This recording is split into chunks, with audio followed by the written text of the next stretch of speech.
Assalamualaikum warahmatullahi wabarakatuh. Hello everyone, how are you today? I hope you guys are always in a good condition. So last week we had discussed about measurement and now we learn about the characteristic of living things. So before learning, we should pray and read basmalah. Bismillahirrohmanirrohim. Nah, sebelum kita belajar, alangkah baiknya teman-teman mengetahui apa saja sih capaian pembelajaran hari ini. Nah, yang pertama, peserta didik dapat memahami tentang makhluk hidup dan benda tak hidup. Kedua, peserta didik dapat menjelaskan perbedaan makhluk hidup dan benda tak hidup. Ketiga, peserta didik dapat menjelaskan ciri-ciri makhluk hidup di sekitarnya. Nah, coba teman-teman kita amati bersama-sama dua gambar tersebut. Apa sih perbedaan dan persamaan yang terletak pada kedua gambar?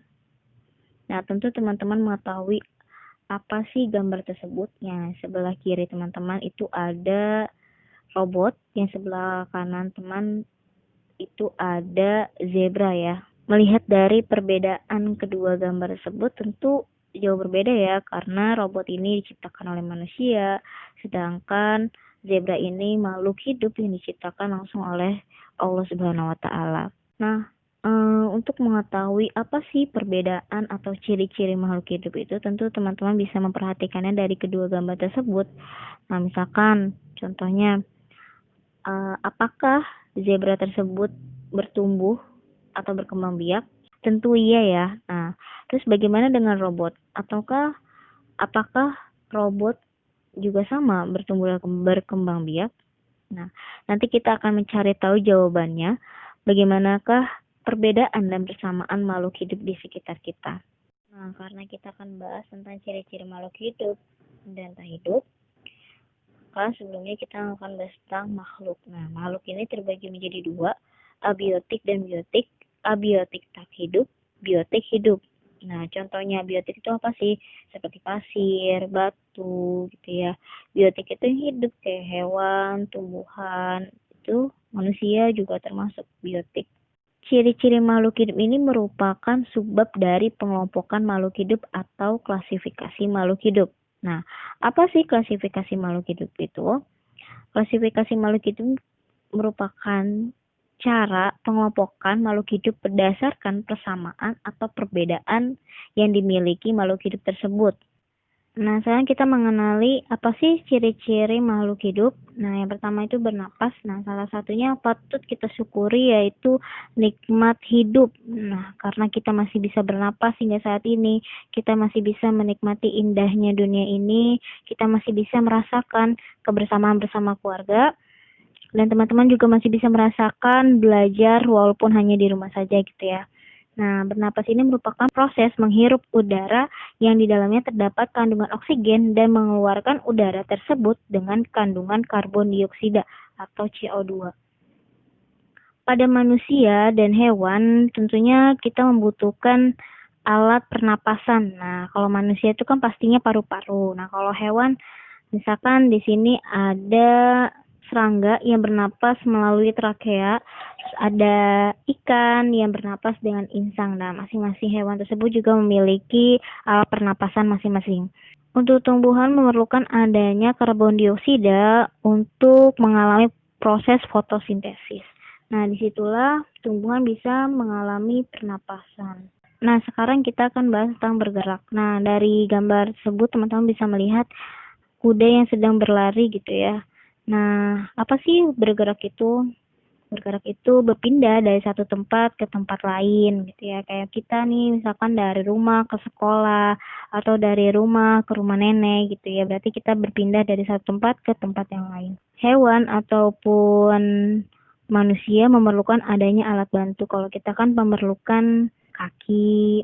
Nah, untuk tumbuhan ini seperti daun sirih gitu ya atau pohon kacang, biasanya mereka mempunyai sulur. Jadi di mana akar tersebut itu bergerak menjauh dari akar semulanya.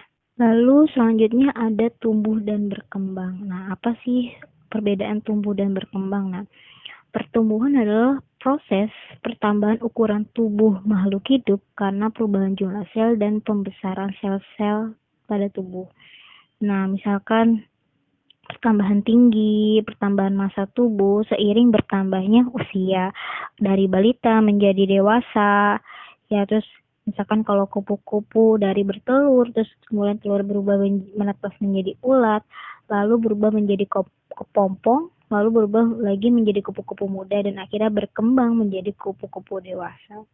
Nah, itulah yang disebut dengan tubuh. Jadi pertumbuhan itu dapat diukur gitu ya, seperti massa atau tinggi manusia misalkan berapa senti, terus masanya ada berapa kilogram. Nah, tetapi untuk pertumbuhan hewan dan manusia mengalami keterbatasan seiring bertambahnya usia gitu ya. Lalu pertumbuhan pada tumbuhan itu tidak terbatas asalkan kebutuhannya terpenuhi. Misalkan pohon akan terus bertumbuh membesar berapapun usianya, tetapi kalau manusia akan tua dan mati pada usia tertentu. Nah, lalu apa sih yang disebut dengan perkembangan atau berkembang? Berkembang ini bersifat kualitatif, artinya tingkat kedewasaan seiring bertambahnya usia gitu ya. Pola berpikir manusia dari tingkat SD misalkan atau TK lalu berubah menjadi pas ketika teman-teman sekarang sudah SM. Nah, jadi adanya perkembangan secara psikologis. Lalu ada berkembang biak. Nah, berkembang biak atau reproduksi yaitu menghasilkan keturunan untuk melestarikan jenisnya agar tidak punah, atau kemampuan makhluk hidup untuk memperoleh keturunan. Nah, cara berkembang biak dibedakan menjadi dua macam, yaitu secara kawin atau generatif, dan secara tidak kawin, yaitu vegetatif. Nah, perkembangan biakan secara generatif atau kawin itu melalui pembentukan sel kelamin, pembentukan biji, atau pembentukan spora. Lalu untuk perkembangan secara vegetatif, yaitu misalkan dengan pembelahan diri, pembentukan umbi, atau pembentukan tunas. Nah, sebagai contoh dari berkembang biak ini, kamu lahir dari ayah dan ibu. Nah, ayah dan ibumu masing-masing juga mempunyai orang tua yang kamu panggil kakek dan nenek, dan seterusnya seperti itu. Selanjutnya yaitu memerlukan makan dan minum. Tentu sebagai makhluk hidup, kita perlu makan dan minum untuk sumber energi dalam melakukan berbagai aktivitas. Nah, lalu bagaimana dengan benda yang tak hidup atau benda mati? Nah, contohnya misalkan mobil. Nah, mobil memerlukan adanya bensin agar mobil tersebut bisa dikendarai. Nah, tentu makan dan minum ini diperlukan untuk yang namanya pertumbuhan, perkembangan, serta perbaikan sel-sel tubuh yang rusak. Kita memerlukan makan dan minum yang sehat, 5 sempurna, serta halal gitu ya teman-teman. Nah, selanjutnya yaitu ada peka terhadap rangsangan, nah, atau biasa disebut iritabilitas. Iritabilitas merupakan kemampuan makhluk hidup untuk menanggapi rangsangan. Nah, sebagai makhluk hidup, tentu kita sering merespon setiap perubahan yang terjadi di sekeliling kita. Contohnya misalkan ketika pada malam hari gitu, terus kita terkena sorot lampu, tentu kita akan merespon untuk menutup kelopak mata kita gitu ya, karena terlalu silau gitu ya. Atau ada putri malu yang ketika disentuh dia akan mengatupkan daun-daunnya. Nah, itulah yang disebut peka terhadap rangsangan. Nah, yang terakhir yaitu mengeluarkan zat sisa. Setiap makhluk hidup akan mengeluarkan zat sisa karena zat sisa tersebut akan menjadi racun jika tidak dikeluarkan dari dalam tubuh. Nah, proses pengeluaran zat sisa ini biasa disebut dengan ekskresi. Nah, misalkan kita sebagai manusia mengeluarkan karbon dioksida dan uap air ketika kita mengeluarkan napas. Nah, alat pengeluaran yang terlibat yaitu paru-paru. Nah, selain itu kita juga berkeringat melalui kulit, terus mengeluarkan cairan empedu melalui hati, serta membuang urin dengan alat bantu ginjal. Nah, bagaimana dengan tumbuhan? Tumbuhan juga mengeluarkan zat sisa. Nah, zat sisa ini dikeluarkan melalui proses penguapan berupa air, gas karbon dioksida sebagai sisa proses pernapasan, dan oksigen sebagai hasil dari proses fotosintesis. Untuk mengetahui lebih dalam lagi dan mencapai capaian pembelajaran kita hari ini, coba teman-teman lihat tabel yang telah tersedia. Nah, di sini kan ada kucing. Kucing itu merupakan contoh dari hewan ya, ada putri malu. Dari tumbuhan, lalu ada tas, yaitu benda tak hidup. Nah, teman-teman di sini bisa perhatikan, bisa di checklist jika misalkan kucing itu bernapas atau tidak. Jika bernapas, silakan checklist. Dari tabel ini teman-teman akan mengetahui apa sajakah ciri-ciri makhluk hidup, hewan, tumbuhan, serta benda tak hidup. Nah, tugas teman-teman yaitu silakan dibaca petunjuknya, amati gejala hidup dari hewan, tumbuhan, dan benda mati yang ada di sekeliling kamu. Nah, misalkan di rumah teman-teman, hewan yang ada di sekitar kamu itu ada kucing, anjing, atau burung gitu ya.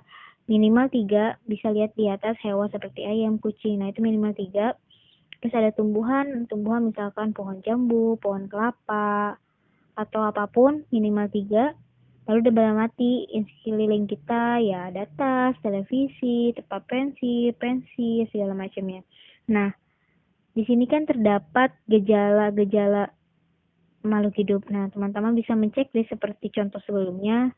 Jika iya, beri tanda checklist. Jika tidak, beri tanda strip. Gitu ya teman-teman. Agar teman-teman bisa memahami gejala-gejala atau ciri-ciri dari makhluk hidup dan tak hidup.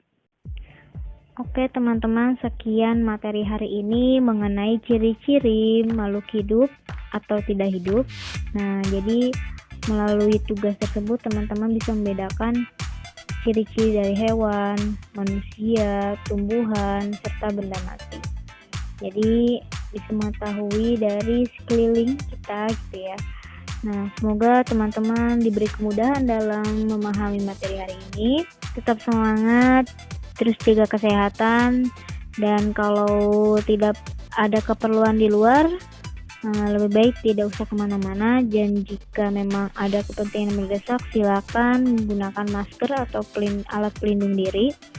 Ibu akhiri materi hari ini. Semoga kalian diberi kemudahan. Billahi taufiq wal hidayah. Wassalamualaikum warahmatullahi wabarakatuh.